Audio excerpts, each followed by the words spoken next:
There are lots of solutions that people are recommending out there for SIBO. Things, for example, like probiotics to help to replenish the good bacteria in the gut, prokinetics to help to improve the migrating motor complex of the intestines. Then there's antibiotics to try to flush out bad bacteria. And then we have other things like certain vagus nerve stimulation exercises or other things that we can try to introduce to try to put our gut and our body into more of a parasympathetic rest and digest state. However, as somebody who tried all of these things, let me tell you the number one problem that I was encountering time and time again.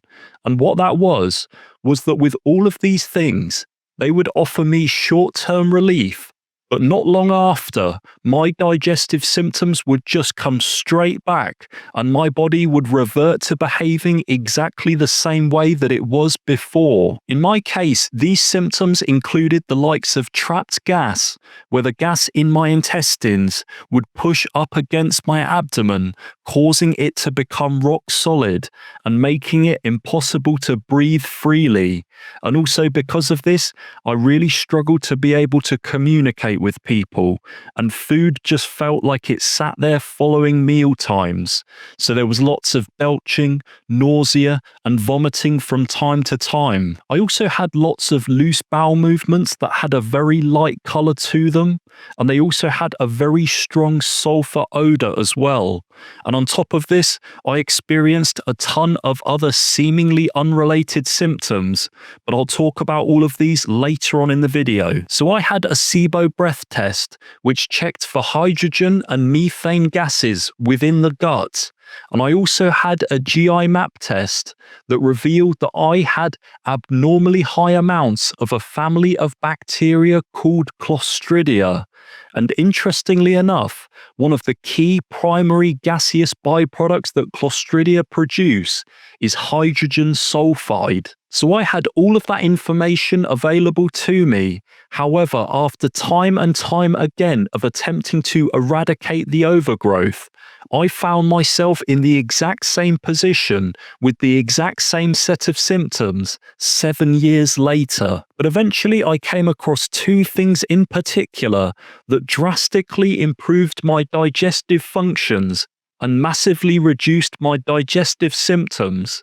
And not only that, but the positive effects that these things brought with them stuck with me for the long term. One of these was a top-down approach, which involved optimizing the function of my brain and nervous system to in turn improve the function of my gut. And the other was a bottom-up approach, which involved directly targeting the overgrowth itself in my gut with a very particular substance. So firstly, what I believe this top-down cause of SIBO to be is an alteration in the activity of the central respiratory generator that's located within our brainstem. This neural mechanism is responsible for regulating our unconscious respiration, which is how we breathe for 99% plus of every single day. And the way it does this is by firing either excitatory or inhibitory signals into the muscles that facilitate inhalation or exhalation. So it, in essence, controls what is one of the most important processes taking place within the human body, which is the delicate exchange between oxygen and carbon dioxide. Now, my assumption is that in the vast majority of those people living with SIBO, something has happened to their body which has caused the rate of firing of the central respiratory generator to actually increase. And what this results in is unconscious hyperventilation and an excess blow-off of carbon dioxide. This deficiency of carbon dioxide then goes on to create a whole host of issues within the body. But when thinking about SIBO in particular, two of these big ones are altered peristalsis that occurs within the gut, and also a disruption to the acid-alkaline balance within the gut itself. So when the body senses lower than ideal amounts of carbon dioxide within the blood, its reaction to this is to vasoconstrict blood vessels in order to retain whatever carbon dioxide exists within the system. So when we think about the gut in particular, if we were to have constriction of blood vessels in this area, it's going to negatively impact gut motility, and it's going to cause disruptions to the smooth coordinated motions of the intestines, which is likely to result in cramping and spasming, and also a marginal shift in pH balance due to an excess blow-off of carbon dioxide can also create a more alkaline environment within the gut. And this can start to cause a situation where certain bacterial species thrive and others struggle to survive, so it can completely change the composition of our gut microbiome. So the big question that we really need to be asking ourselves is, why is all of this coming about in the first place? Well, you see, the thing is that there are certain structures existing within our brain that's job is to calm down the activity of our brainstem and keep this unconscious respiration tightly regulated and firmly in check. However, there is potential for this grip to loosen, meaning that there is a lack of inhibitory neuronal firing coming down into the brainstem, and as a result, what ends up following is the brainstem's activity becomes hyper-excitable, and it speeds up our unconscious breathing patterns. And all it might take is a concussion,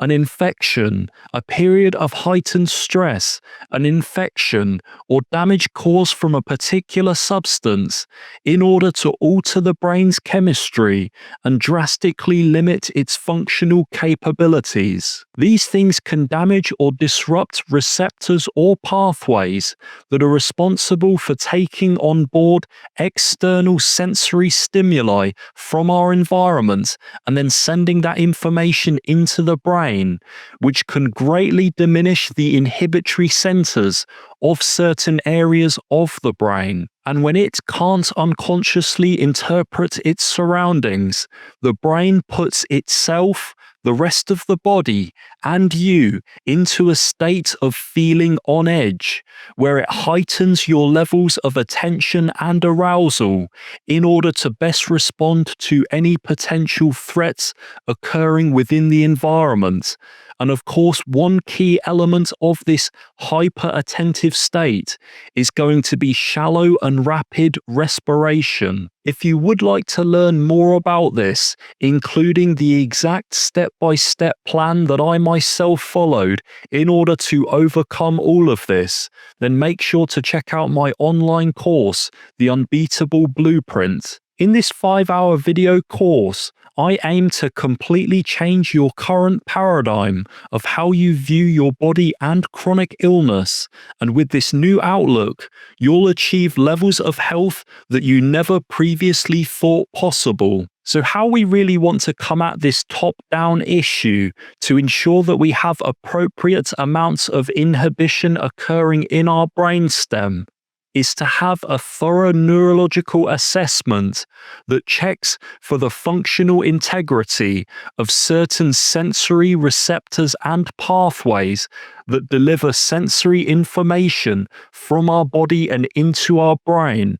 And then any identified areas of dysfunction, we want to be able to train back up to a much more desirable level with very targeted neurological exercises. And the type of practitioner who was able to help me personally to achieve this was a board-certified chiropractic neurologist.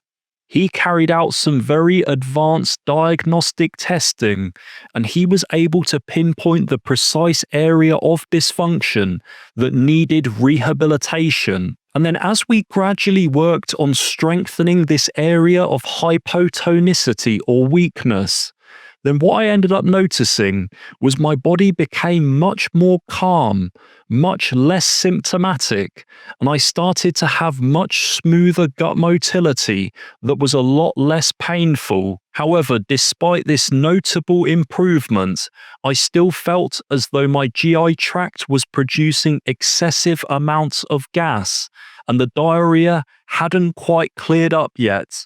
So what I decided to do was, alongside this brain-based approach, I decided to employ a bottom-up strategy. So I decided to research a substance called bismuth subsalicite, or as it's more commonly known as, Pepto-Bismol. Not only does this substance actually bind to hydrogen sulfide within the gut, but it also has capabilities of killing off certain hydrogen sulfide producing species of bacteria within the intestines. So I took one 30 milliliter dose of Pepto-Bismol in its liquid form, and I kid you not, that evening I had the best digestion that I had had in over 7 years. My gut completely settled. I had far smoother intestinal motility. There was far less gas, and I barely noticed any pain whatsoever. And the strangest thing was, these results actually held for the long term, up to this present day. It also improved some other symptoms that I was experiencing within my life, like poor quality sleep, blocked sinuses, achy and tight joints, and eye floaters. So whilst I experienced all of these beneficial impacts from taking Pepto-Bismol, it goes without saying that your body might not be the same as mine. So please make sure you go and do your own research and consult with a healthcare practitioner if it is appropriate to do so. I do think it's also important to mention the fact that I'm not sponsored by Pepto-Bismol. I just want to share with you an honest documentation of how taking a certain substance has drastically helped to improve my all-round digestive function. And not just that, the results that it's offered me have stayed with me for the long term. And I can truthfully say to you that the combination of these two things together have astronomically improved my digestive function and cleared up my SIBO more than any diet, supplement, prokinetic, probiotic, or antibiotic, or any other treatment modality that I've attempted in the past.